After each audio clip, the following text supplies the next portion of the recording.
Well, next up, it's the man of the year, the two-time champ and the current world #1, Adriano Moraes. He took a 0 on downdraft last night, and he was miffed about it. He climbed up on our TV tower over here where Ty and I are sitting, and he punched our TV monitor, and there's a fist-sized dent in it. We should auction that thing off and get him to sign it.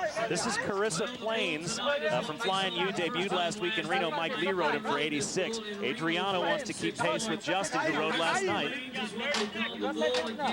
Adriano, I talked to him today. He was still pretty mad about his performance last night. That was something you never see out of Adriano Moraes. You know, he rode literally a half a jump. I have a feeling we're going to see a little different story tonight. Big lunge out and into the left. That's into his hand, spurring big time with that right foot.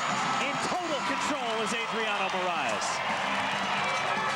You know, that's a deal where he's the wrong guy to get mad, you know, and he was all day today. I was in meetings all day today with him, and he was stewing about it all day. I had a pretty good feeling old Brindle wasn't going to be real happy with drawing Adriano tonight. Right into his hand, and you see that rolled up sleeve on the left arm of Adriano Moraes. It's notoriously the biggest bicep in the business, and when you turn into that hand, you're going to have a hard time shaking him loose. So one ride, it is a score of 86 points for Adriano Moraes. Will it be enough to get him to the short go on one? We will see. Here's a man. Here now the Razor, Jim Sharp, the 38-year-old veteran, could not make the whistle on Grump last night. This is going to be Mike Solomon's night train. This is the bull that Mike White rode for 87 points last night to finish third in the go-round.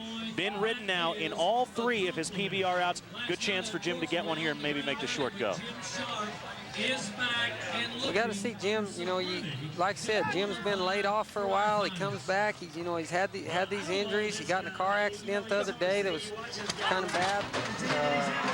Might have knocked him out a little bit, and then he had that head, kind of stunned him there at Reno. But that's looking like the Jim Sharp we've known and grown to love. Now that was great. That was 180 of last night. There, Jim kept his focus. He kept, when things got a little shaky, he wasn't looking at the ground. He was bared down and determined to keep shifting and keep adjusting to get to the right place.